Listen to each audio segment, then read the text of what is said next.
Oi, oi, oi, gente boa, querida. Eu tô feliz, me dá uma alegria extrema de abrir o coração, a mente, olhando para o Evangelho e compartilhando essas insondáveis riquezas da graça, do amor e da verdade do Evangelho de Jesus.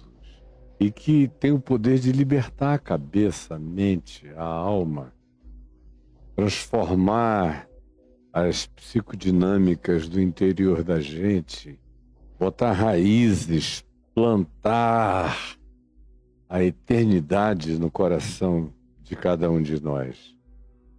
Então hoje nós vamos continuar em Mateus, no capítulo 17, versos 22 e 23, mas eu farei questão de ler cada um dos 3 evangelhos, Mateus, Marcos e Lucas, que falam exatamente deste mesmo momento, na mesma situação de contexto posterior à transfiguração, à cura do jovem possesso, ao lunático, sobre o qual nós falamos na semana passada.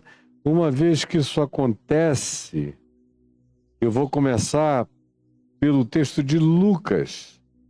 E aí eu quero que quem puder abra em Lucas 9, do verso 43 ao verso 45, que tem uma nesga de informação que vai ajudar você a entender melhor as coisas. Olha só, o verso 43 de Lucas 9, uma vez que o garoto ficou livre daquele lunatismo com consequências neurológicas e do oportunismo demoníaco que se apoderava da fragilidade dele e exacerbava todas aquelas condições, tanto a epilepsia quanto as deficiências de natureza neurais, neurológicas, e ainda tinha esse terceiro elemento, que é essa presença alienígena, maligna, que é a que gerava essa compulsão suicida no garoto, que se jogava no fogo, que vivia todo queimado, ou se jogava na água. Recuperaram-no, resgataram-no diversas vezes porque ele se afogava, e o pai, aflito porque isso acontecia a vida inteira, leva-o até Jesus. Aí tem todas aquelas histórias com os acadêmicos da incredulidade que estavam lá povoando a mente dos discípulos de Jesus com dúvidas e criando divisão no meio do povo, de modo que os discípulos não conseguiram expulsar o demônio porque ficou mais um clima de disputa entre os acadêmicos da incredulidade lá de Jerusalém, os escribas, os professores, os mestres, os exegetas, os hermeneutas da religião, brigando com os 9 apóstolos que tinham ficado embaixo, e eles ainda imaturos, pegavam corda, e a multidão se dividia, e o pai do garoto ali esperando que eles orassem pelo menino para ele ficar curado, e não tinha clima, não tinha espírito, não tinha alma, não tinha concentração, todos dispersos. O que os acadêmicos da incredulidade queriam, eles conseguiram, dividiram o grupo, dividiram o povo, pautaram outros temas que só geravam mais conflito, rixa, polarização, desavença. E quem é que terá autoridade espiritual, sendo ainda tão imaturo do jeito que eles eram, para expulsar, para curar, para libertar um ser humano de uma convergência tríplice, de um problema que não era tão simples, que tinha uma conjunção de fenômenos. Esse garoto é quase uma síndrome ambulante de agonias variadas, até que Jesus chega, toca os escribas, os acadêmicos da incredulidade, repreende: o que vocês estão fazendo aqui? Vocês só servem para isso como abutres da alma dos outros. E aí vai e liberta o garoto depois de fazer uma anamnese e cura o menino. O pai do garoto entra num estado dramático de felicidade. Foi aí que ficaram, e todos, diz o texto de Lucas, correspondente a essa narrativa de Mateus 17, em Lucas se diz, no verso 43 do capítulo 9, e todos ficaram maravilhados ante a majestade de Deus. Isso não é uma palavra pequena.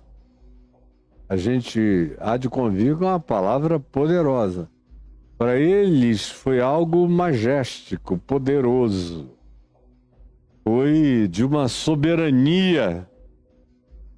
A palavra é essa, de uma soberania, de uma realeza espiritual, de uma autoridade suprema, que eles não tiveram como designá-la, a não ser definindo-a como majestade. A majestade desse que tinha acabado de descer da transfiguração, que ninguém sabia o que tinha acontecido, porque ele proibira os 3 apóstolos, Pedro, Tiago e João, que subiram com ele, de contarem aquilo para qualquer pessoa, até que acontecesse a ressurreição dos mortos. Portanto, eles não tinham falado, mas o povo que ficou ali, que assistiu toda a balbúrdia a noite inteira, e ver Jesus repreender o espírito maligno, o pior de todos eram os acadêmicos da incredulidade, os doutores da teologia, os divisores da alma, os diábolos, dividindo corações, satanases, os opositores do bem. O que o homem estava pedindo pelo seu filho era cura. Não tinha por que se opor a tal coisa. Tem que estar mesmo imbuído de um espírito muito maligno. E o povo, que, como eu digo, sempre é uma manada que não sabe para onde vai. E Jesus passa por cima daquilo tudo, concentra o foco no menino e na angústia do pai do menino e o cura. Então todos, vendo aquilo, ficaram maravilhados. Quando Jesus pegou o garoto que tinha caído como morto, o levantou, ele abriu os olhos, pela primeira vez livre de todos aqueles fenômenos, e o entrega a seu pai, que o tem agora pela primeira vez com tranquilidade, depois de ter vivido anos como codependente das dependências que as condições do garoto impunham sobre ele, pai, sobre a família inteira e sobre quem quer que viesse a cuidar dele em qualquer conjuntura. Todos, povo, os discípulos e, obviamente, os acadêmicos da incredulidade dão, porque eles não dão nunca o braço a torcer. O máximo que eles fazem é calar Calaides, o que a gente vai dizer? É melhor calar, porque senão ele atropela a gente com alguma outra coisa e a gente vai sair daqui com o rabo enorme, não entre as pernas, mas reenfiado num lugar de embutimento. Então é melhor a gente ficar calado. Mas os presentes, que não estavam com o coração bloqueado, nem fechado, nem empedrado, todos ficaram maravilhados ante a majestade de Deus, manifesta em Jesus. Esse é o Espírito, essa é a estupefação, essa é a gloriosidade, essa é a resplandecência, essa é a luz, essa é a aura, esse é o esplendor, esse é o halo de glória que está presente em volta de todos.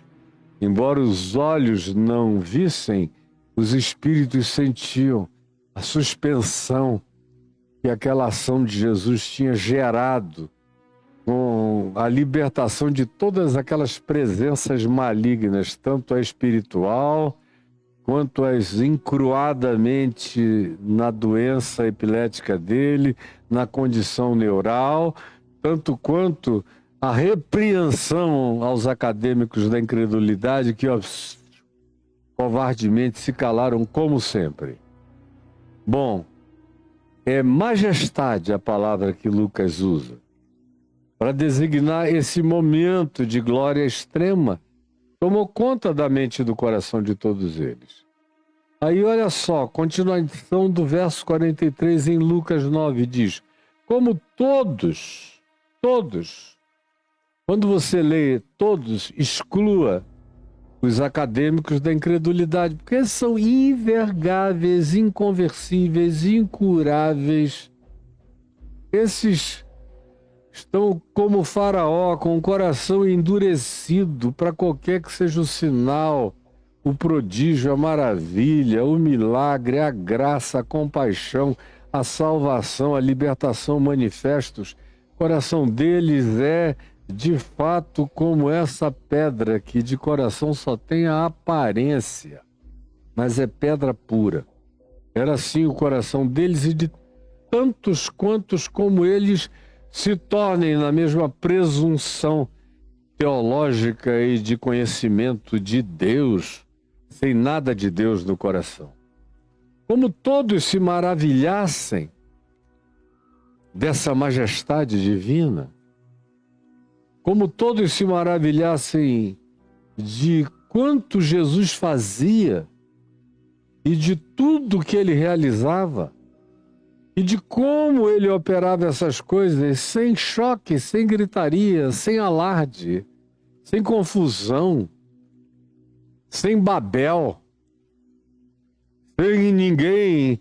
Na presença de Jesus, quem caía tremendo era sempre gente possessa, um lunático epilético. Gente normal não caía. Quando você vê nesses grupos todos o pessoal caindo aí dizendo que é Espírito Santo, eu digo a você, Espírito Santo, nada.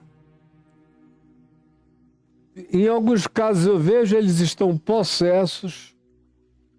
Dentro da igreja está cheio de gente possessa de espírito maligno dentro dessas igrejas loucas. Como está cheio de gente doente, cheia de gente nervosa, está cheio de gente condicionada, preparada, gente instruída, já pré-condicionada, num estado de propensão prevalente a manifestarem aquele tipo de comportamento, sem falar que eu próprio conheço alguns que recebiam salário e recebem salários de alguns desses pastores e igrejas para fazerem o papel do endemoninhado na hora do estalar dos dedos. E não é pouca gente não, tem 2, 3 contratados que puxam a fila e os outros dodóizinhos vão todos atrás, no condicionamento e na histeria. E eu digo isso e diria de qualquer um deles, que eu sei quem faz isso e para quem faz isso. E vocês vão e embarcam, ai Jesus. Pois bem, todos ficaram maravilhados ante a majestade de Deus, como todos se maravilhassem do que Jesus fazia. Disse Jesus aos seus discípulos: agora que está todo mundo em estupefação, em perplexidade, louvando-lhe a majestade, louvando-lhe a majestade. Aí Jesus sabe o risco que o louvor à majestade produz. Como tem gente que subitamente fica tão condicionado pela majestade de Deus que esquece de Deus, pela manifestação do poder de Jesus que fica buscando o poder e não Jesus, pela manifestação da bênção de Jesus que ficam muito mais ávidos pela bênção do que por Jesus. Então ninguém precisava ensinar para ele como era a natureza humana, a doença humana, o condicionamento humano, a idiotice humana. Então, vendo ele que isso tinha se instalado naquele grupo que estava ali, diz o verso 44, que ele afirma: fixai nos vossos ouvidos, fixai nos vossos ouvidos. Na maioria das vezes ele diz fixai nos olhos, aqui ele diz fixai nos vossos ouvidos. Deixa isso entrar na mente de vocês, se tornar um eco eterno dentro de vocês. É por isso que ele também sempre começa dizendo: quem tem ouvidos para ouvir, ouça. Ouça. Porque não é nem tanto pelos olhos que a gente fixa definitivamente as coisas, mas aquilo que a gente ouve com um bom coração tem o poder de não ficar distraído com a manifestação imagética dos cenários e entra pura como imagem não definida, entra como cognição pura. No cérebro, na mente, no coração, nos alojamentos dos ecos eternos da verdade no ser, e ele diz: fixai nos vossos ouvidos as seguintes palavras. Prestem atenção nas seguintes palavras. E aí ele diz, de novo, repete outra vez. Todo mundo tão entusiasmado, maravilhados, louvando a majestade de Deus, os próprios discípulos embasbacados. Aí ele diz: não, esse pessoal é capaz de ficar tão anestesiado que vai esquecer o cerne da mensagem, da missão e do que eu estou fazendo aqui. Até aqui eu ensinei o Evangelho para ser vivido e praticado no cotidiano humano. Agora eu vou ensinar uma outra coisa. Eu estou começando uma outra etapa, virando uma página, começando uma nova pedagogia. É um novo tempo de fixação no ensino novo para eles. Eles têm uma dificuldade brutal de aceitar por muitas razões, como eu já expliquei aqui diversas vezes. Está tudo gravado aí no YouTube. E eu não vou repetir hoje outra vez, porque não é possível, né? Eu tenho que repetir toda vez a mesma coisa. Tá aí, vai lá e veja.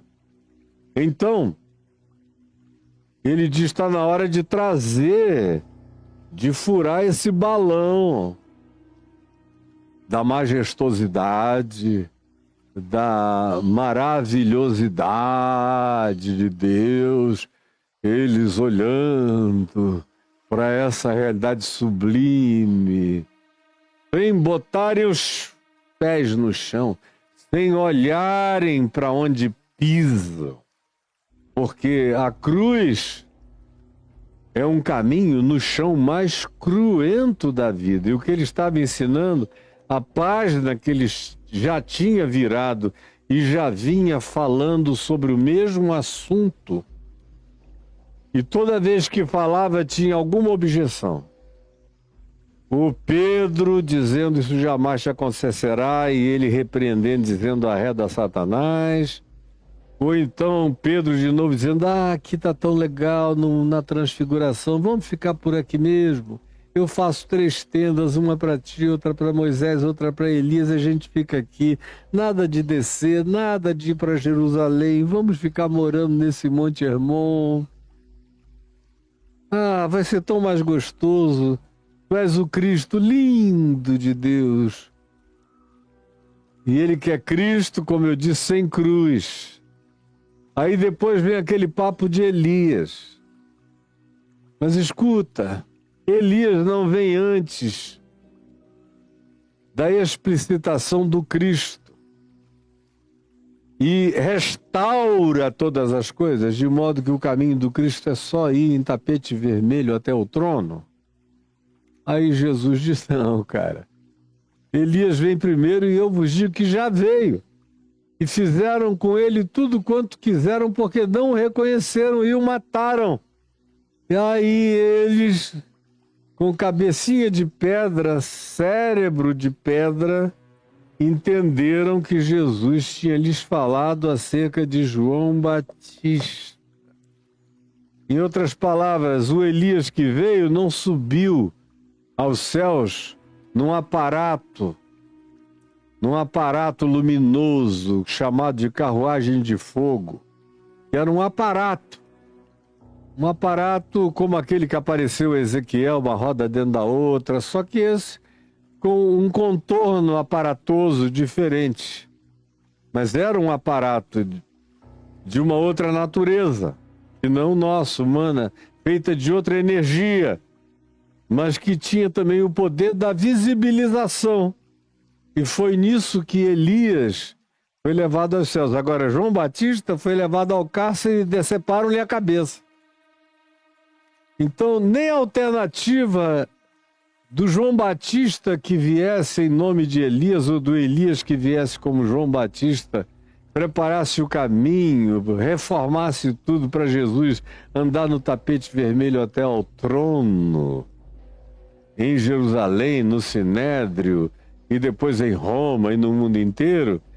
Jesus liquidou com isso e disse, olha, o meu Elias se chama João Batista e o destino dele não é subir numa carruagem, num aparato de fogo, para dimensões, para páramos siderais ou dimensionais ou interdimensionais. Não, o meu Elias se chama João Batista e foi decapitado. Ele é um Elias de acordo comigo, que serei crucificado aí outra vez.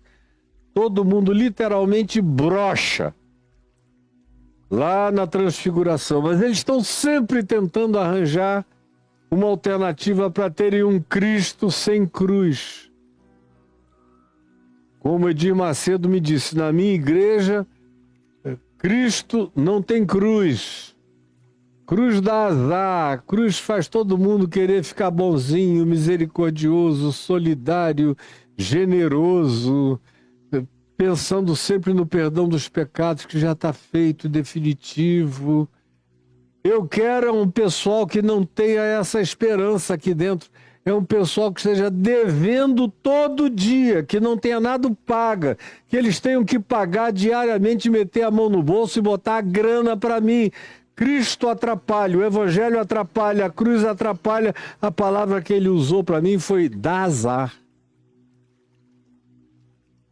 E ele fez escola, que está aí. Tomou conta praticamente quase de todo mundo. Cristo sem cruz. Aí Jesus, sabendo que essa era a tendência natural, e como agora eles estão num momento de estupefação, os 3 que tinham com ele subido ao monte da transfiguração estavam em perplexidade calada porque Jesus mandou eles ficarem quietos. Os 9 de baixo, que estavam frustrados, agora o viram chegar e libertar o menino, alegrar o pai do garoto, calar os acadêmicos da incredulidade, sossegar o povo, deixar todo mundo em estupefação, maravilhada e celebrando a majestade de Deus. Ele diz, o próximo passo é que outra vez esses meus discípulos vão arranjar uma proposta de um Cristo sem cruz. Então, antes que aconteça isso, ele diz, fixem bem nos ouvidos. Vocês estão maravilhados com o que os olhos de vocês viram. Agora eu quero pedir que vocês abram a audição e o coração e guardem isso na alma para sempre. Fixem nos vossos ouvidos as seguintes palavras, a saber, aí ele as pronuncia, que eu, o Filho do Homem está para ser entregue na mão dos homens, de gente como esses doutores e acadêmicos da incredulidade, de gente como esse povo manada que muda de opinião, não importa a situação nem a condição, dependendo de quem grita mais, eles se enfileiram com a multidão, porque tem gente que veio ao mundo para ser parte de uma manada, que parece que não sabe viver sem ser apenas gente mugindo e seguindo atrás da manada.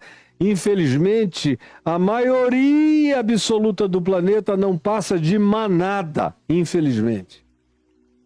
Então eu não vou confiar na manada, nem nesses discípulos que querem um Cristo sem cruz. Fixem nos ouvidos, o Filho do Homem está para ser entregue. Porque quando ele diz isso não é para daqui a 10 anos, nem para quando eu ficar idoso. Eu não ficarei idoso. Eu morrerei jovem. Vocês verão isso daqui a um tempo e não muito tempo. O Filho do Homem está para, significando dizer, não há um interregno de tempo longo entre o dia de hoje e o tempo em que os meus martírios, torturas, dores, açoites, humilhações e crucificação vêm acontecer. Eu estou indo para ser entregue na mão dos homens e eles vão pintar e bordar. Como quando chegar lá a gente vai ver. Mas todo mundo, de um modo ou de outro, já sabe. Eles, porém, eles são os discípulos. Porém, ouvindo isto, olha só o que diz agora aqui o texto de Lucas. Não entendiam isto. Cara, Jesus está falando aramaico, que era a língua que eles falavam, que eles entendiam. Não era um problema de articulação oral, de construção linguística, não era um problema vocabular, não era um problema de uma fraseologia sofisticada demais para eles captarem e entenderem. Não! Operava essa dificuldade no nível subjacente, profundo, num encrostamento abaixo da superfície imediata, na mente e no coração deles. Eles, porém, não entendiam isto. E não adiantava dizer e repetir, não entendiam. Como a gente está vivendo uma época em que, tirando por mim mesmo, eu digo a mesma coisa há muitos anos, todo dia.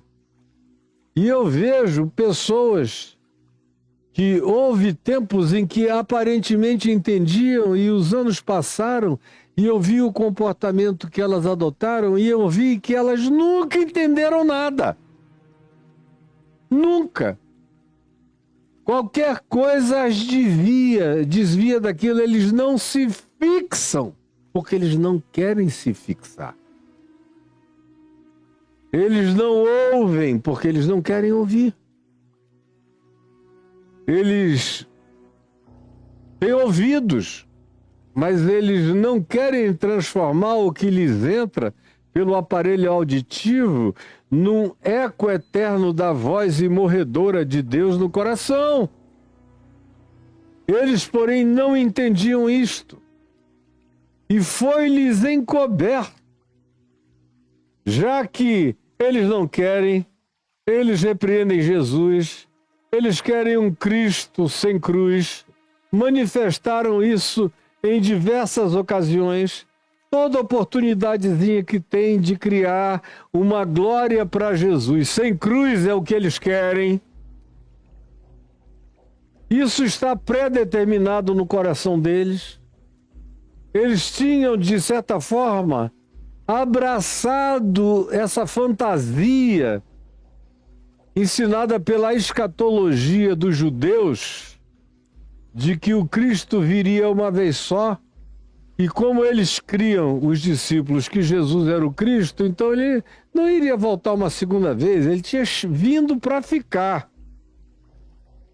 E depois que fizesse todo esse bem, ensinasse toda essa bondade, ele então iria partir para dentro e chamar as legiões de anjos e tomar conta de tudo e de todos e ser o rei do mundo. Essa era a escatologia judaica. Eles tinham ouvido nas sinagogas e falavam aqui e ali, ouviam no mercado, em todos os lugares. E essas coisas que a gente ouve na infância são repetidas na adolescência, na juventude, nas sinagogas, nas igrejas, nos cultos, nas escolas dominicais, nas células, nos eventos, nos congressos, as mesmas pessoas repetindo. O Evangelho mostra que nem Jesus arranca. É um negócio horroroso esse poder que a religião tem de criar esses fanatismos absolutamente condicionantes que nem a repetição de Jesus para os seus apóstolos consegue arrancar da mente deles. É uma coisa muito difícil você tratar do arraigamento fanático na mente do coração. Por isso é tão fácil explicar para ateus, para agnósticos, para gente aparentemente desinteressada e outros efetivamente desinteressados de religião, de catequese, de dogmas e de doutrinação. Esses são aqueles que, quando você expõe as realidades celestiais a eles, são os que mais rapidamente acolhem no coração. Agora, crente, se passou por um processo, e tanto mais difícil será, quanto mais longo tiver sido o processo de condicionamento. Aí eles ficam como que impedidos de entender. Não entendiam isto e foi-lhes encoberto. Foi-lhes encoberto para que não compreendessem. Agora, é Jesus que não quer que eles compreendam?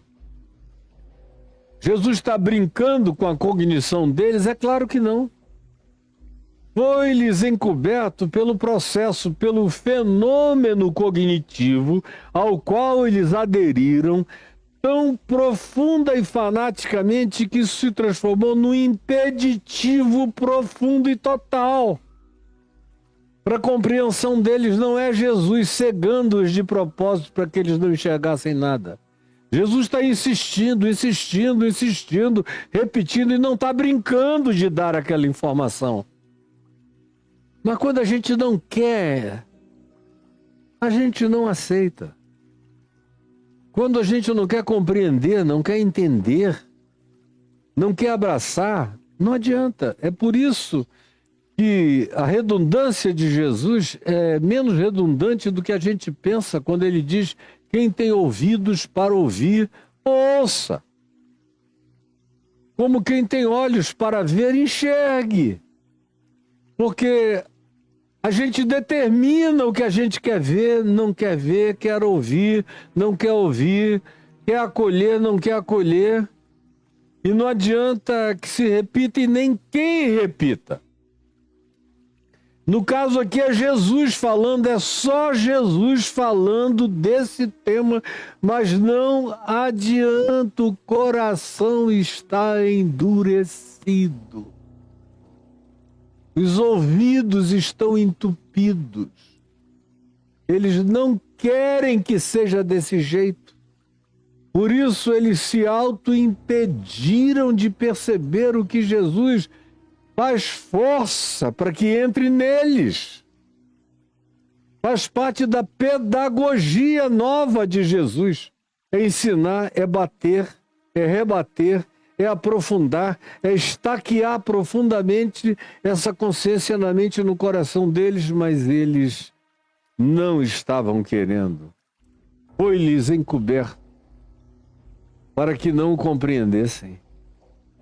E temiam interrogá-lo a este respeito, porque já tinham visto que Jesus estava cansado de falar no mesmo assunto e eles dizerem: ah, não, contigo não, ou Elias vem antes, vai restaurar tudo, ou aqui está tão bom, vamos ficar morando aqui, nada de ir para Jerusalém, nada de cruz, nada disso, encontrando desculpas e pretextos, um Cristo legal, cheio de cura, de milagres, de sinais, prodígios e maravilhas, mas sem cruz, sem perdão dos pecados, sem levar a iniquidade de nós todos, sem ser moído pelo Pai, sem carregar sobre si as nossas dores, angústias, iniquidades, sofrimentos, padecimentos. Não, nada disso. A gente quer aqui soberano, majestoso. Tinham acabado de usar a palavra majestoso, que é aplicada a rei. A expectativa era majéstica, de que dali para frente ele andasse na direção dessa majestade.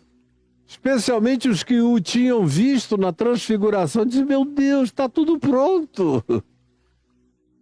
A cenografia ele já nos mostrou qual será, então para que essa tal de cruz? Para que? Eles não tinham entendido ainda Isaías 53, nem todos os textos dos profetas, como Isaías, como Oséias, como Amós, ou como Zacarias, no capítulo 2, que falavam desse que levaria sobre si e tiraria a iniquidade da terra, como Zacarias diz, num só dia, na cruz. Não. Isso não.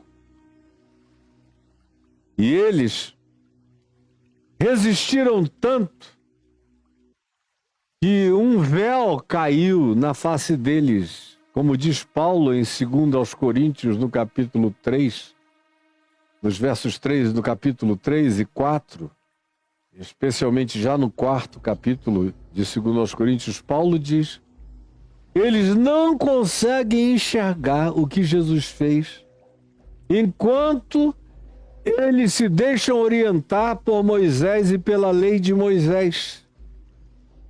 Só quando eles se convertem exclusivamente ao Evangelho de Jesus é que o véu é rasgado. Assim como foi o grito da cruz que rasgou o véu do santuário de alto a baixo, tem um véu de bloqueio cognitivo na mente das pessoas que determinam no coração o tipo de Cristo que eles querem, o tipo de Jesus que eles aceitam, o tipo de Jesus que os satisfaz, o tipo de Jesus cujo resto do script eles podem escrever, o tipo de Jesus cuja narrativa de evangelho eles estão produzindo para Jesus viver. Porque no fim e ao cabo, É exatamente isto que está acontecendo e que acontece no coração dos que vocês veem à nossa volta. O mesmo fenômeno está em plena manifestação. E aí, Lucas diz que eles também temiam interrogá-lo a esse respeito, porque, na realidade, eles sabiam qual era a resposta. Arreda, Satanás. Deixem de ser incrédulos. Ou eles sabiam o que viria de Jesus se eles levantassem aquela argumentação da não cruz. Então, há uma quase inocência e há uma deliberação dissimulada no coração deles. O que há é ambivalência, ambiguidade. A prova disso é que eles sabiam tanto o que Jesus queria e, ao mesmo tempo, era tudo que eles não desejavam, que eles não queriam nem mais estender o assunto, porque ficavam temendo interrogá-lo. Aí você vem aqui para Marcos comigo, venha para Marcos, no capítulo 9, e você vai ver a mesma narrativa que a gente acabou de ver em Lucas, aqui em Marcos. E diz assim: depois que Jesus libertou o menino e o entregou ao seu pai, mesma sequência, tendo partido dali, aqui não está dito como a multidão disse, que majestade, que glória, que coisa maravilhosa, que divino. Não, em Marcos tudo é mais seco e objetivo. E no verso 30 do capítulo 9 diz: e tendo partido dali, passavam pela Galiléia, porque eles estavam lá no extremo norte, no Monte Hermon. Então eles começaram a descer na direção do mar da Galiléia, de Cafarnaum e das outras cidades costeiras.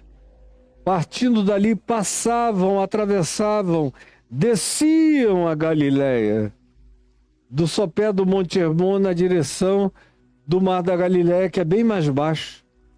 E não queria que alguém do povo, das aldeias, o soubesse.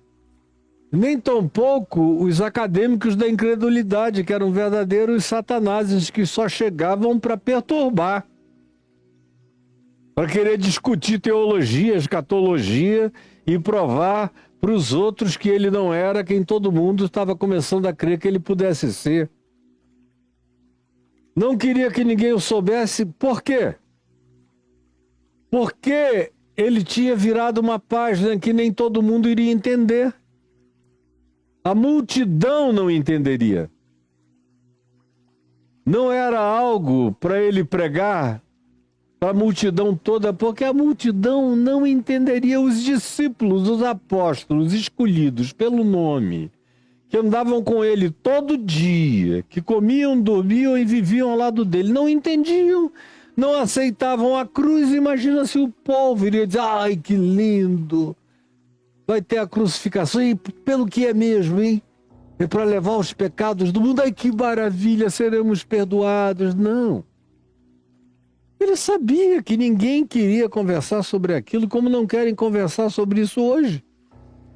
Tendo partido dali, passava pela Galiléia e não queria que alguém o soubesse. Por quê? E aqui o verso 31 responde: porque ensinava aos seus discípulos, apenas aos discípulos. Se ele conseguisse fazer, presta bem atenção, se ele conseguisse fazer aqueles 12 discípulos, pelo menos aqueles 12 discípulos entenderem a cruz, ele já estava satisfeito. Não era nem entender o que ele ia fazer, o que a cruz ia realizar, porque Pedro, por exemplo, levou anos para compreender a largueza, como Paulo dizia, escrevendo aos Efésios, a altura da cruz, a profundidade da cruz, a largura e o comprimento. Eles levaram anos para entender a plenitude. Paulo foi quem primeiro entendeu, e entendeu para dar aula de cruz a eles para o resto da vida.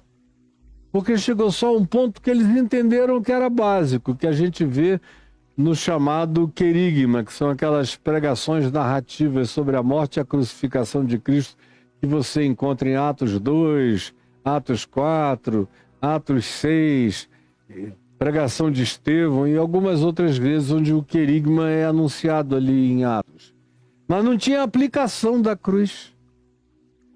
Tinha muito mais um discurso sobre a crucificação do que sobre o significado universal, espiritual, da realização diante de principados, potestades, dimensões, poderes e todas as criaturas universais que a cruz é e se apresenta e aparece como vértice de toda e qualquer expressão de criatura desta natureza ou de qualquer outra natureza universal.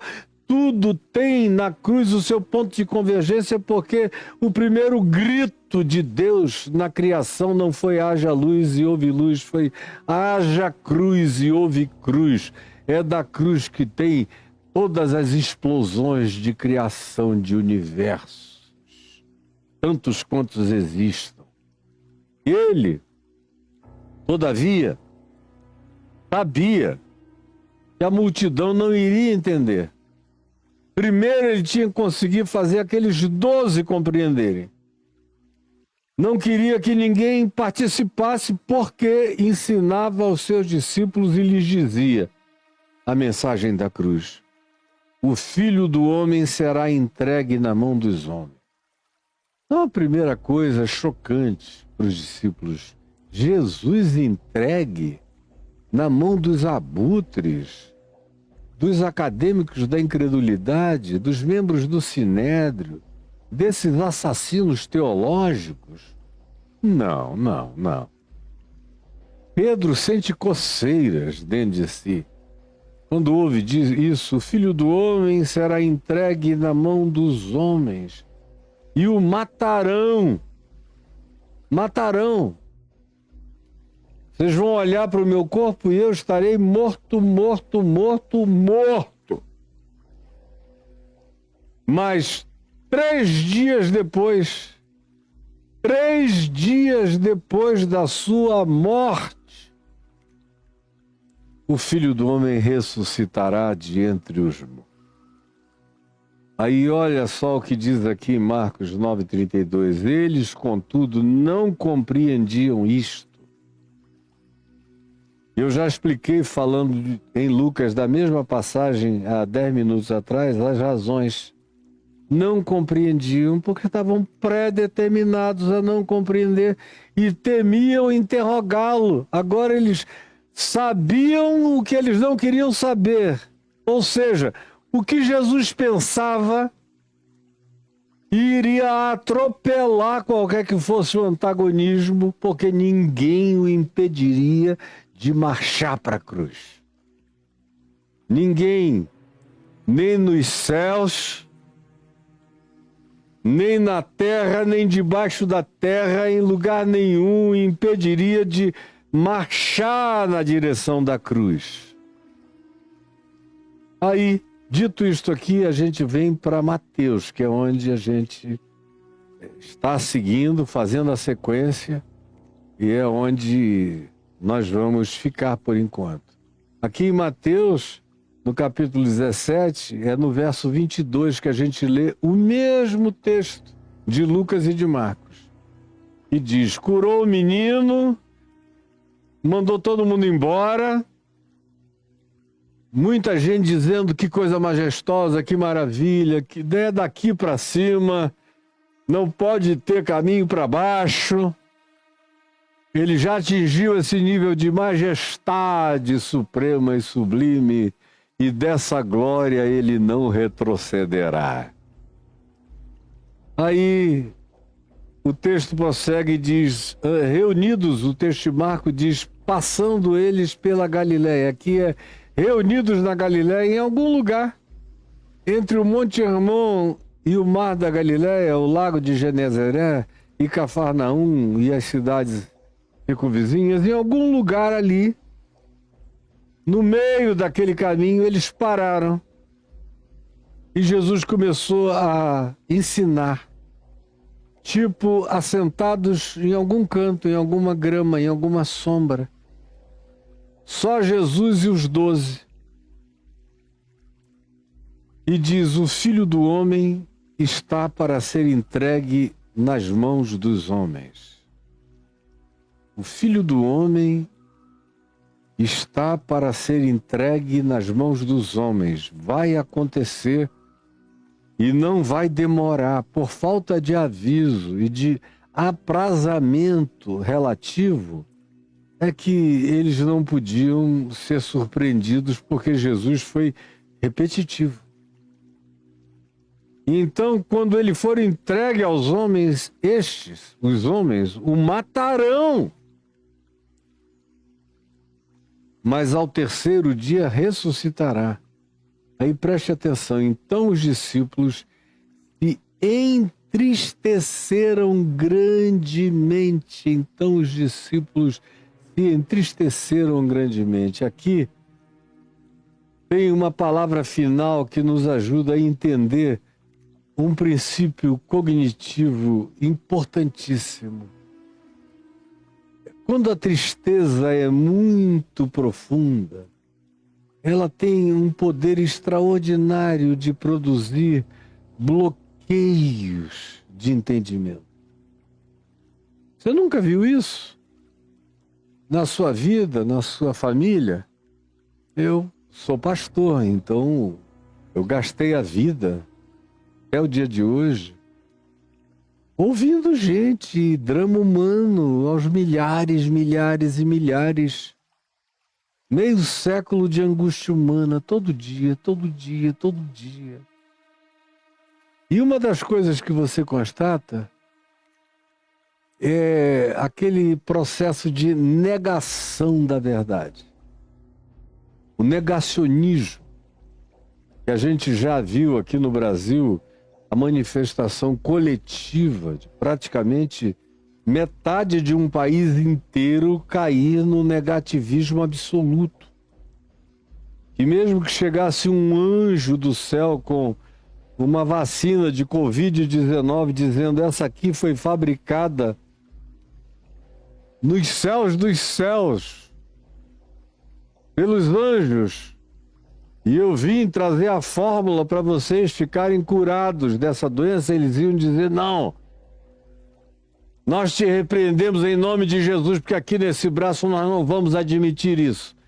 E aí, de repente, você vê milhões de pessoas.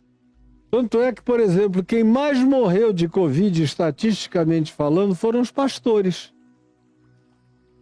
Que eram os que diziam que no bracinho que mamãe beijou, vacina contra a Covid não vai entrar. E morreu mais do que todo mundo. Eram os que andavam sem máscara, eram os que diziam que não iam fechar a porta dos seus templos, que chamavam todo mundo para ir em desobediência às autoridades públicas e aos princípios da ciência. E o segundo grupo que mais morreu, estatisticamente, durante a Covid, por causa do negacionismo, foi o povo crente, que foi às igrejas. Aprenderam alguma coisa do que lhes aconteceu? Não. Continuam sem entender, continuam com o mesmo bloqueio, com o mesmo empedramento cerebral e cognitivo, não aprendem. Porque é algo que eles não querem e, além de tudo, é algo que os entristece. Na Covid era tipo assim: não, é a chance que nós temos de provar para os nossos vizinhos, para os nossos parentes, para os nossos amigos e para o mundo inteiro que nós somos o povo especial de Deus, como viu Silas Malafaia insinuar isso para o povo, que nós somos o povo especial de Deus e que Covid na gente não. É que esse povo aí é incrédulo, mas na gente nós temos um campo de força.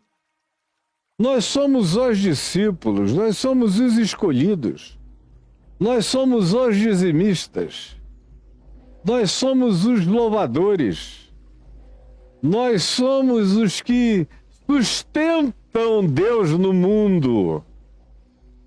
Nós somos as colunas de Deus. Sem nós, Deus cai na terra. Deus não subsiste no planeta se não houver a nossa insistência em botar a nossa grana, o nosso testemunho. Nós somos diferentes. Esse vírus não chega na gente. E aí, olha só o que aconteceu. Mas não querem admitir. Até o dia de hoje você mostra a estatística, esfrega assim, ó. Esfrega da cara de todo mundo, mas eles não querem acolher até o dia de hoje. São dados, são números, mas não querem. E aqui no caso da descrição feita por Mateus, uma das razões para eles não aceitarem o que Jesus dizia é que aquilo lhes entristecia o coração. Isso é muito forte. Eu vejo no curso da minha vida, e vejo hoje, todo dia, vejo nos comentários de posts que eu faço, aquela multidão, amém, amém, amém, amém, aí de repente entra um gaiato lá, e me dá pena, me dá dó daquele tipo de alminha, que você vai ver, é o mesmo perfil. Se você clicar em cima, for ver lá quem ele é o mesmo cara que não publica nada, só segue para ficar perturbando e dando a opinião dele longa, falando as mesmas besteiras e acusando os que te veem diferente de serem cegos, que não enxergam como você é herege. E não adianta. Tem alguns que chegam, como eu li um hoje de manhã, disse: tudo que você falou tá certo nesse post, mas eu não aceito. E você não adianta nem perguntar por quê, porque ele não aceita, ele não gosta daquela mensagem. Toda baseada em Jesus, no Evangelho, no que ele disse, no que os apóstolos disseram, com evidências neotestamentárias, mas eles não aceitam. Porque eles aceitam só Moisés, eles aceitam só o Velho Testamento, eles aceitam só a punitividade de El, de Javé, de Jeová, do Senhor dos Exércitos, do Senhor dos Cacetes. Agora, do Cristo da misericórdia, da graça, do acolhimento e da misericórdia, não. É bonzinho demais, eles não são bons, por que eles vão querer um Cristo bom? Eles são maus, como é que eles vão poder querer um Cristo cheio de misericórdia, de bondade, de misericórdia, de compaixão? Quando eles dizem não ao Evangelho e dizem sim à lei dos apedrejamentos e das proibições do Velho Testamento, eles estão fazendo uma declaração de quem eles são. De como a piedade de Jesus não tem lugar na alma deles. Eles não gostam de perdão, de amor, de compaixão, de misericórdia, de inclusão, de bondade, de hospitalidade, de acolhimento, e chamam de miseráveis os que precisam disso. Então eles têm mais é que ficar lá com Moisés e escreveu, não leu, pedrada comeu. Agora você lê o Evangelho e diz: meu filho, foi Jesus que diz. Ele diz: pois é. Mas você não entendeu, tem que comparar isso com Moisés, tem que fazer uma média ponderada, senão fica bonzinho demais. Aí quando você fala que Deus é amor, Deus é amor, mas é também justiça. Como se no amor não existisse justiça. E como se na verdadeira justiça não tivesse que haver amor, porque justiça sem amor se transforma em justicismo iníquo, perverso e diabólico. E amor carrega justiça. Porque na mais extrema de todas as manifestações da manifestação da justiça no amor, o amor não podendo justificar perante os homens o que o ser humano equivocado fez, o amor faz o que Jesus fez com um dos malfeitores ao lado dele na cruz, não podendo dizer não, ele nunca fez nada, porque ele fez sim. E Jesus não passa pano para essas coisas. Mas ao mesmo tempo que não passa pano, ele passa o sangue. E diz: hoje mesmo tu estarás comigo no paraíso. O amor dele justifica aquele que crê nele, que diz: eu não mereço nada de ti, mas eu creio que tu levaste, por causa da cruz, tu levaste os meus pecados, e eu estou perdoado, e eu estou morrendo ao lado do santo, do justo e do puro. Lembra-te de mim quando tu vieres do teu reino. Lembra-te de mim, Jesus. O homem diz, com expectações de uma graça na qual ele não foi doutrinado, mas que brotou como geração espontânea do Espírito Santo no coração dele. E Jesus então volta-se para o lado e diz: hoje mesmo, hoje, enquanto o sol estiver se pondo aqui, tu estarás comigo no paraíso. Agora, eu queria deixar uma pergunta para você. O TikTok aqui já acabou, já foi embora. Eu estou com o meu público real, que é o da plataforma do YouTube. E eu queria dizer o seguinte: tome cuidado com aquilo que você, aprendendo no Evangelho, deixa você triste. E aí eu concluo dando 1, 2 ou 3 exemplos. Por exemplo, eu já conheci gente que me amava loucamente. Aí, toda vez que tocava num determinado assunto comigo, eu respondia as mesmas coisas. Era gente que tinha dificuldade de perdoar. Perdoar pai, perdoar irmão, perdoar gente da antiga igreja, perdoar quem quer que tivesse molestado a pessoa.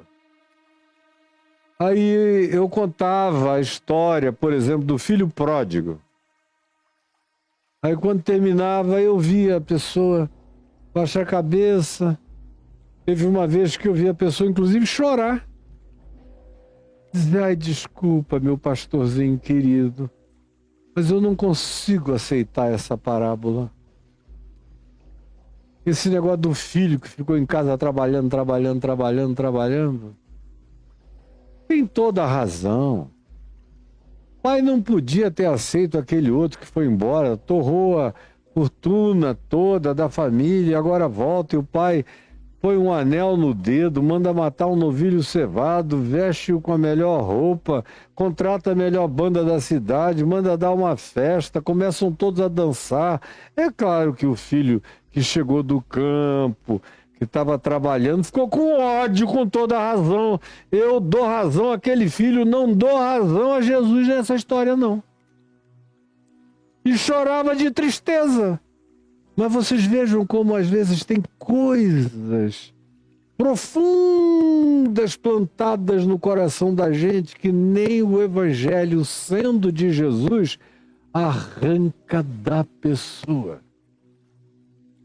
Nem admitindo que aquilo vem de Deus, a pessoa se dispõe a se curvar e a acolher. Como também já vi gente que, por exemplo, com todo amor e respeito por mim, mas toda vez que me ouvia pregar naquela parábola dos trabalhadores na vinha, em que o dono da vinha ou do campo foi e contratou o primeiro grupo às 6 horas da manhã, que era a hora de começar o trabalho no nascer do sol, naquele tempo. Aí depois voltou às 9 horas da manhã e viu um outro grupo solitário na praça, desempregado, contratou também esse outro grupo. O único grupo para quem ele prometeu um salário de 1 denário pela jornada daquele dia de trabalho foi o primeiro, às 6 da manhã. Às 9 horas da manhã ele já não disse nada. Querem trabalhar? Não querem perder o dia? Vão lá para o meu campo que no final do dia vocês vão ser pagos, mas vão trabalhar. Aí quando deu meio-dia, lá vai o dono de novo do campo até a praça da cidade, encontra outros desocupados e diz, querem trabalhar? Aí os do meio-dia dizem, queremos, então vão que vocês vão ser pagos. Aí ele volta às 3 da tarde. Faltavam 3 horas para terminar o expediente. Encontra mais um grupo. Querem trabalhar? Eu remunero vocês. Vão lá para o meu campo. Não interessa o tempo que sobrou. Vão que eu vou tratar vocês de maneira adequada. E lá foram eles. Aí quando deu 5 horas da tarde, 1 hora para terminar o expediente do trabalho, o dono do campo disse, eu vou ver se tem alguém. Aí ele correu até a praça, chegou lá e ainda tinha um grupo de gente desocupada que estava por ali à toa. Disse, pelo amor de Deus, ainda falta 1 hora de sol. Vocês não querem trabalhar antes que o sol se ponha? Não querem trabalhar no meu campo? Eu vou lhes pagar o que seja apropriado, vão. E eles foram. Quando deu 6 da tarde, o dono do campo chamou o seu gerente e disse, olha, está aqui o dinheiro, o saco de dracmas e dracmas.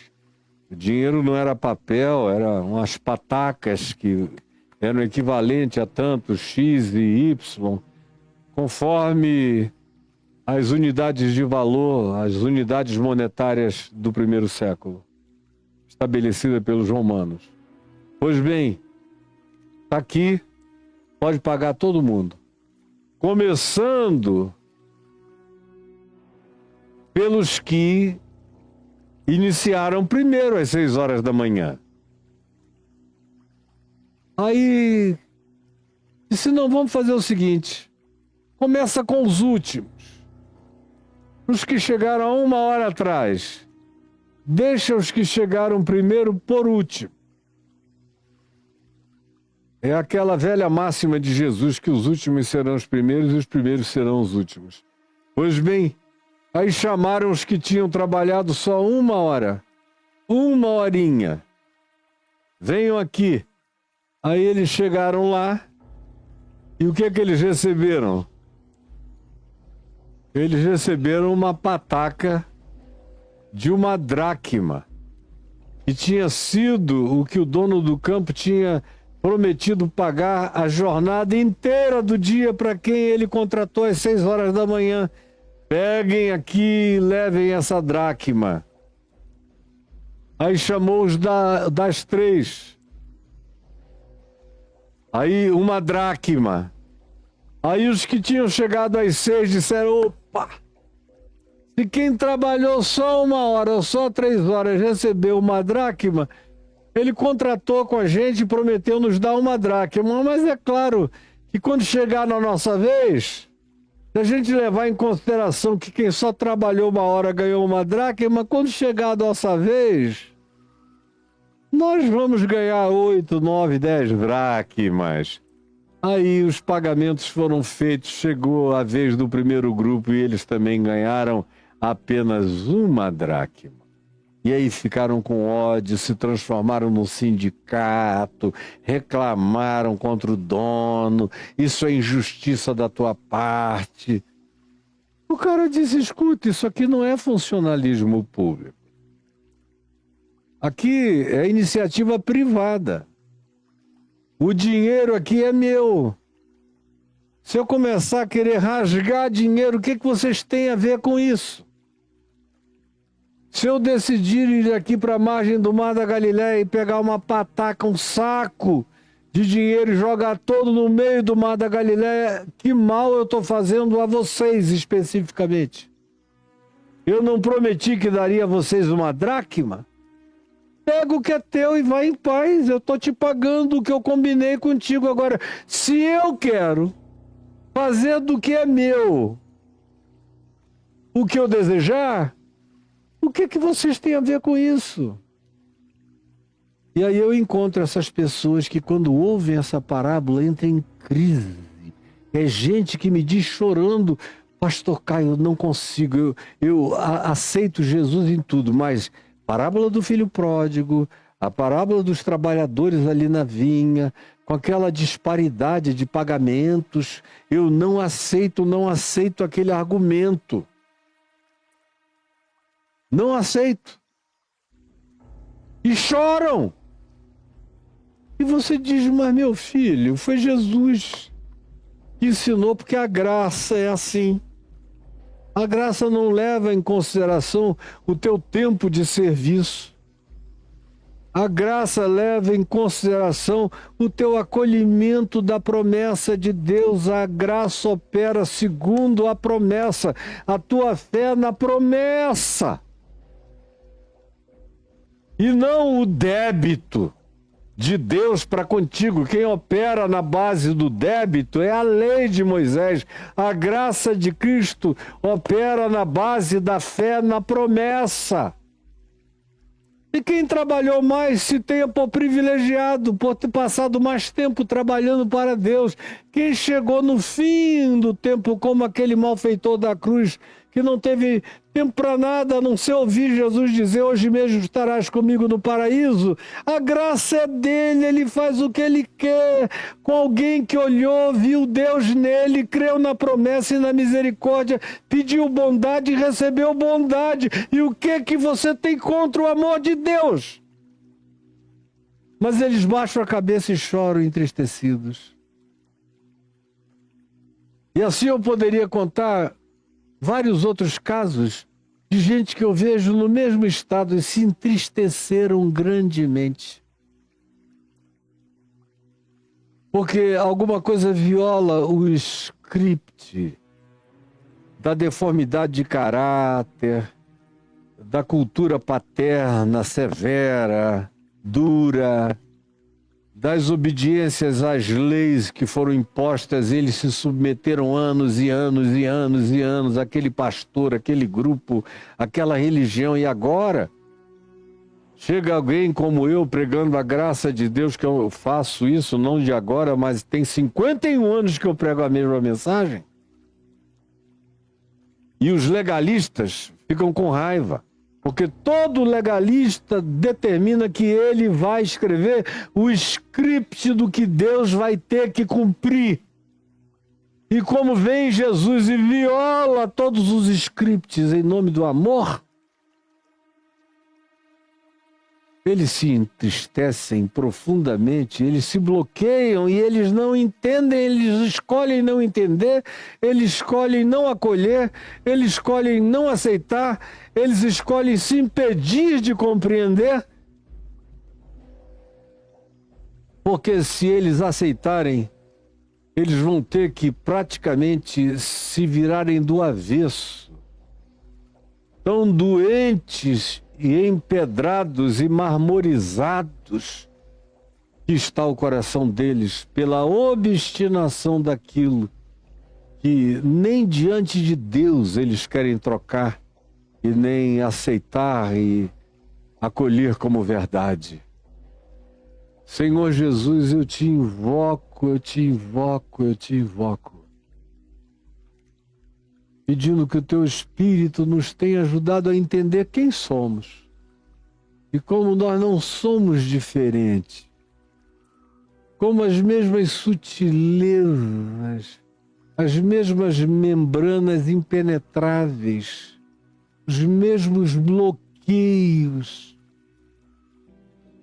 as mesmas blindagens, soldagens, as mesmas carapaças, os mesmos impedimentos cognitivos estão no nosso coração também.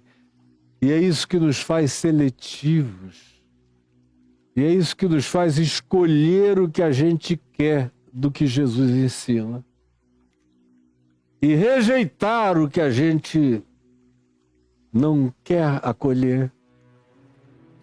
A gente quer teologia do domínio, teologia da prosperidade, da confissão positiva, das muitas propriedades, das riquezas, da dominação sobre o nosso país. A gente quer uma proteção que só nós que frequentamos clubes eclesiásticos tenhamos e ninguém mais no mundo, que morra o mundo inteiro, como só nós é que vamos ser arrebatados para não vermos as tribulações que virão.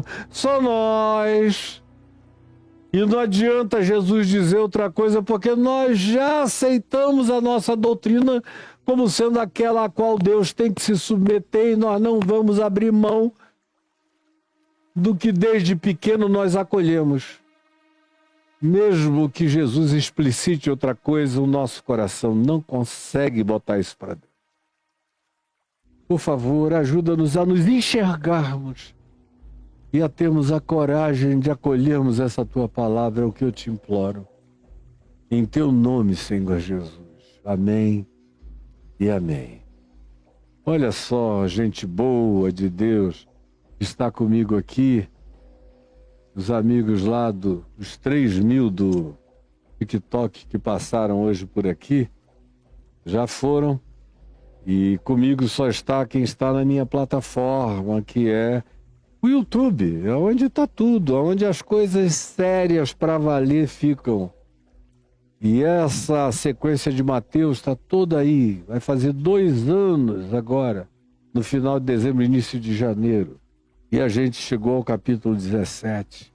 E quem está fazendo está evoluindo e se adiantando na velocidade da luz, literalmente, na velocidade da luz.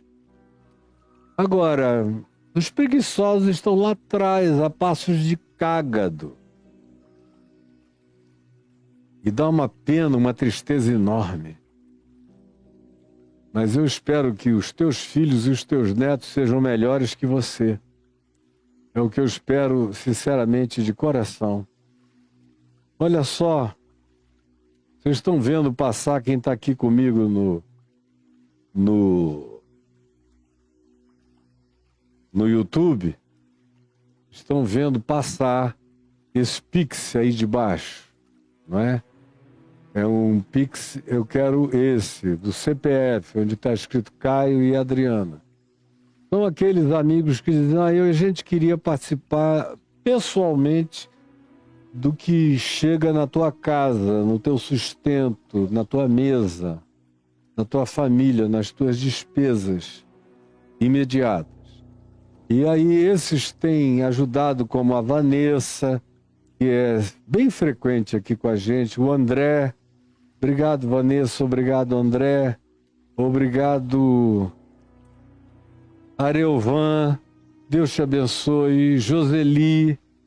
Osvaldo. Deus te abençoe. Samuel. Muito obrigado, meu mano. Deus te abençoe, Samuel. Tanto quanto outra vez. Obrigado, Osvaldo. Deus te abençoe. Obrigado outra vez, Samuel. Obrigado, Rafael. Obrigado, Márcio. Obrigado, Marcos. Obrigado, Maria. Mais uma vez, obrigado, Márcio. Não sei se é o mesmo ou um outro. Obrigado, Marcos. Também não sei se é outro. E obrigado, Jéssica, querida. Obrigado, Edson. Obrigado, Luiz. Obrigado a todos os que têm nos ajudado com toda a espontaneidade do seu coração. Deus os abençoe, meus queridos. Como tem aqui outros que ela colocou, e o primeiro não tem nome, então não dá para te mencionar, mas obrigado, Narciso. Obrigado, Leandro. Obrigado, Jardila, que também aparece aqui de vez em quando. A Guina. Muito obrigado. Todos vocês, Miguel, muito obrigado, o Vanessinha, que está sempre aqui, às vezes ela bota 2 vezes, no espaço de 2 dias diferentes. Obrigado, Joana, obrigado, Jean, e tantos quantos Cheguem aqui como David, obrigado. E a Vanessa de uma recorrência maravilhosa, o Robinson, e enfim, tantos outros queridos que têm nos ajudado. Obrigado a todos vocês, obrigado, Cláudio. Deus te abençoe, meu filho. Obrigado, Ana, tão carinhosa, tão generosa. Deus te abençoe. Obrigado, Daniel. Muito, muito grato, meu querido Daniel. Meu querido Espada, Deus te abençoe. Claudete, muito, muito obrigado. Vitor, Felipe, obrigado a todos vocês, são muito lindos. E que o Senhor Jesus abençoe cada um de vocês aqui. Como é o caso do Luiz. Obrigado, Luiz. Obrigado, Clênio. Obrigado, Renato. Obrigado, todos vocês. Obrigado, você sem nome. Obrigado, Vanessinha está sempre aqui. Obrigado, Ana, que fez isso esses dias. Deus te abençoe. Obrigado. De todo o meu coração, obrigado. Vocês são lindos e queridos. E são os que se utilizam desse Pix pessoal para fazer isso. Agora, preste atenção. Agora vem o Pix do CNPJ. E essa é uma das nossas últimas reuniões do ano. A gente ainda vai entrar na semana que vem até a véspera do Natal. Mas preste atenção, porque ontem eu recebi aqui uma notícia que me deixou alarmado. Sinceramente alarmado. Uma notícia que me fez olhar para os céus e dizer, pelo amor de Deus, Senhor, não deixe que esse povo seja duro de coração e não entenda a palavra que vem todo dia e que chega ao coração de todos. O que foi? Eu fiquei sabendo, pelo meu genro Tiago, que foi pedir ao Edivaldo um recurso para a gente poder mudar os refletores, cujas lâmpadas praticamente todas queimaram e a gente quer refazer tudo, porque atrapalha muito. E eu estou refazendo esse estúdio aqui do lado, tem muita coisa que está sendo feita. E aí o Edivaldo, que, meu Deus, faz esforço, vai ao banco, às vezes pega até empréstimo para não deixar falhar nada. Falou, olha, fala com o pastor, e esse pessoal, com quanto esteja ouvindo ele pedir todo dia, é um pessoal que está com o coração meio endurecido. Um coração endurecido. Porque aqui, para mim, não é muito, é pouco, mas tem gente ajudando no pessoal, no particular. Agora, quando se trata do ministério, que é o que chega para milhões de pessoas, o que eu recebi de informação do Edivaldo foi isso. Parece que puseram uma blindagem lá no Pix e nas outras coisas, porque raramente alguém contribui. Aí me deu uma dor, uma tristeza. Eu falei, não é possível, meu Deus. Eles vêm, eu mesmo digo, olha, o que chega aqui para mim, eu sou grato, mas se você tiver que fazer uma escolha, escolha ajudar o meu ministério. É mais importante você ajudar o meu ministério do que a mim. Muito mais. Pelo amor de Deus, ponha isso na cabeça. Eu imploro ao Senhor que abra o seu entendimento para você compreender que mais importante do que me ajudar é ajudar ao ministério que espalha essa palavra que vem dos céus para todo lado. Então tá aí o Pix. E hoje eu não gostaria, quando eu acabar daqui, eu vou ligar para o Edivaldo, vou querer saber se o coração de vocês continua assim, ó, empedrado desse jeito. Pelo amor de Deus, não façam isso, ajudem. E que chega no fim do ano, aí fica mais difícil, sabe por quê? Porque a gente tem o bom hábito de pagar o 13º salário para as pessoas que nos servem aqui. E que não é porque trabalham para uma causa sublime de Deus que vão ter que não receber o que todo mundo recebe no país inteiro, que é o 13º salário. Mas o Edivaldo disse, esse mês a gente está com dificuldade de pagar o 12º, quanto mais o 13º. Por isso eu estou dando essa ênfase. Pegue o seu Pix, seja generoso, baixe a cabeça, olhe para o coração, ore e seja gente boa e generosa de Deus e colabore, mas colabore e colabore, que é laborar junto comigo. Eu estou aqui no meu labor, associe-se a mim neste labor de fazer o Evangelho da Graça espalhado por todos quantos queiram conhecer em todas as plataformas e por todos os outros meios e aplicativos e e-mails que vão aos milhões. Colabore! Colabore! Eu exorto você, em nome de Jesus, a colaborar. E o Pix está aí para você fazer. Além disso, enquanto não tenha nada mais simples do que usar o Pix, não é possível, também tem o meu blog. Você vai escrever caiofabio.com.br no seu navegador, escreveu aí, vira para lá, cai aí no meu blog, cadê o meu blog? Tá aí, e aí ali em cima está escrito contribuição, ó, contribuição. Ou então é só apontar para o QR Code que cai no mesmo ambiente. Mas tá aí.